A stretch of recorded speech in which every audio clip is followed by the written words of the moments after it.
여러분 평안하십니까? 오늘도 말씀과 함께하는 여러분에게 주님의 평안이 함께하길 바랍니다.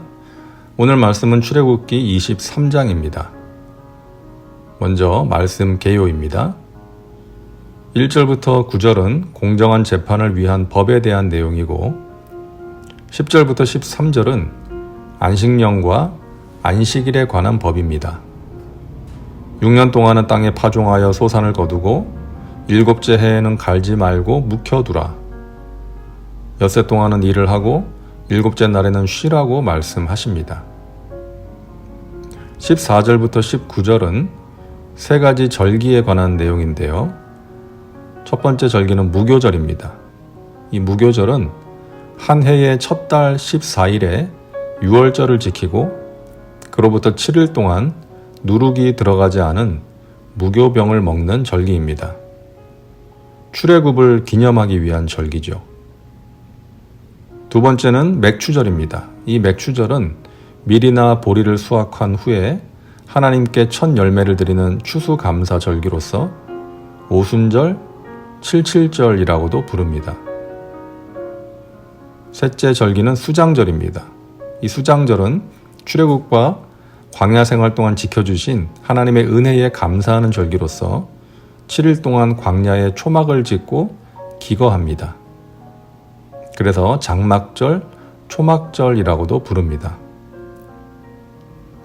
20절부터 33절은 이스라엘 백성들이 가나안 땅에 들어가서 지켜야 할 것들을 명령하시고 그에 따른 약속을 주시는 내용입니다. 다음은 말씀 묵상입니다. 첫 번째 묵상 포인트는 뇌물에 대한 것입니다. 8절입니다. 너는 뇌물을 받지 말라. 뇌물은 밝은 자의 눈을 어둡게 하고 의로운 자의 말을 굽게 하느니라. 여기서 밝은 자는 사리를 올바르게 분별하는 자라는 뜻이고 의로운 자는 깨어있는 양심과 용기를 가진 자라는 의미가 있습니다. 뇌물은 이런 사람의 눈을 어둡게 하고 말을 굽게 해서 올바르게 재판하지 못하게 만들고 정의를 실현하는 것을 방해한다는 것이죠. 고대 사회에서 재판관의 뇌물 수수는 사악한 범죄로 취급되었고 매우 엄중하게 처벌되었다고 합니다. 뇌물이 재판관의 눈을 흐리게 해서 판결을 굽게 하고 억울한 피해자를 만들 수 있기 때문이죠. 그래서 성경을 보면 여러 군데에서 이 뇌물을 금지하는 말씀을 보게 됩니다. 신명기 10장 17절 너희 하나님 야훼는 신 가운데 신이시며 주 가운데 주시요 크고 능하시며 두려우신 하나님이시라.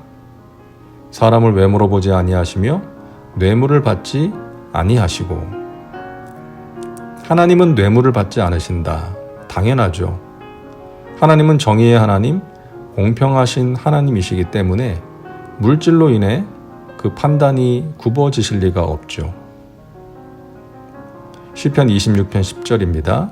그들의 손에 사악함이 있고 그들의 오른손에 뇌물이 가득하오나. 잠언 17장 23절 악인은 사람의 품에서 뇌물을 받고 재판을 굽게 하느니라. 전도서 7장 7절입니다. 탐욕이 지혜자를 우매하게 하고 뇌물이 사람의 명철을 망하게 하느니라. 이사야 5장 23절 그들은 뇌물로 말미암아 악인을 의롭다 하고 의인에게서 그 공의를 빼앗는도다. 이처럼 뇌물을 받는 사람, 뇌물로 인해 정의롭지 못한 판단을 내리고 억울한 피해자를 만드는 사람을 악하다고 말씀하고 있습니다. 우리가 살면서 누군가에게 순수한 마음으로 감사를 전하는 물질인 선물은 좋은 것이죠. 물론 그것도 과하면 안 되겠지만요. 그러나 어떤 의도와 목적을 가지고 자신이 원하는 바를 이루기 위해 주고받는 물질인 뇌물은 나쁘다는 것입니다. 오늘날 부정한 청탁과 특혜로 사회를 병들게 하고 사람들에게 상처를 주는 일들이 많지 않습니까?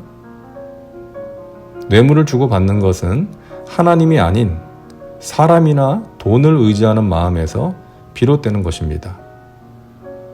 힘 있는 사람에게 돈으로 마음을 사서 쉽게 문제를 해결하려고 하고 자신의 원하는 바를 이루려고 하는 것이죠. 이것은 하나님의 방법이 아닌 죄악된 세상의 방법입니다.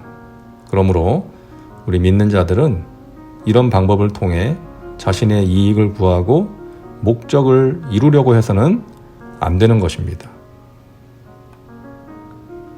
두 번째 묵상 포인트는 안식입니다. 12절을 보면 너는 엿새 동안에 내 일을 하고 일곱째 날에는 쉬라. 내 소와 나귀가 쉴 것이며 내 여종의 자식과 나그네가 숨을 돌리리라. 안식은 하나님의 명령입니다. 하나님은 엿새 동안 천지를 창조하시고 일곱째 날에 쉬셨습니다. 하나님께서 일을 많이 하셔서 피곤하셔서 쉬신 것이 아니죠. 안식의 본을 보이심으로 우리에게 안식을 가르치신 것입니다. 내가 쉬었으니 너희도 쉬라는 것이죠. 예수님께서 제자들에게 말씀하셨죠.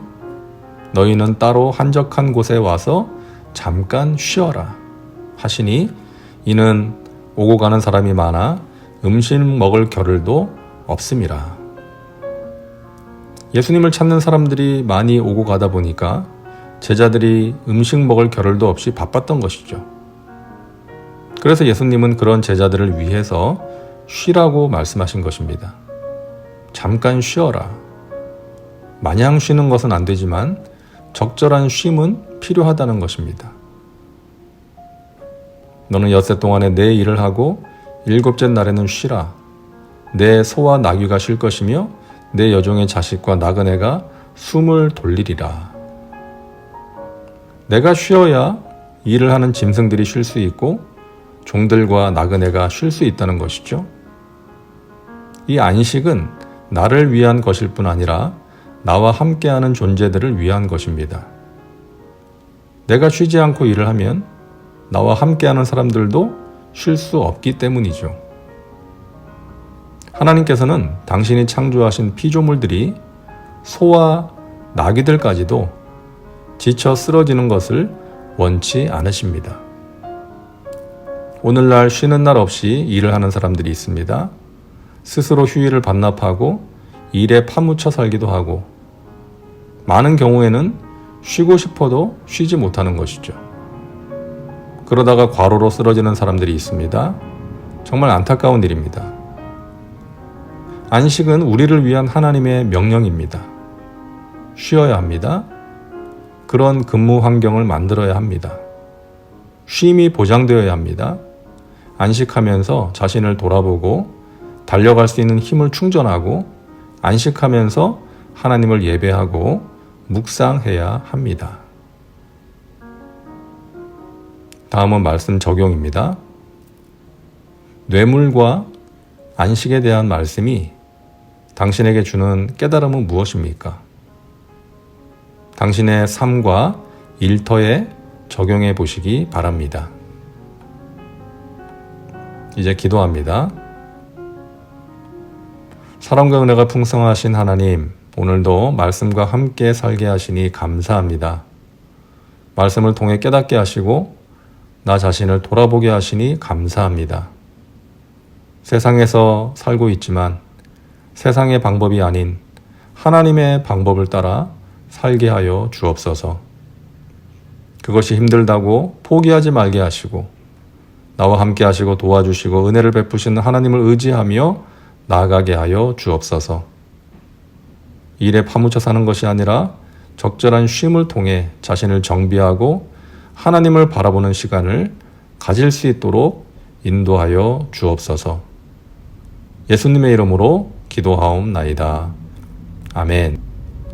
오늘도 말씀과 함께 은혜 가운데 거하시기 바랍니다. 여러분 사랑하고 축복합니다.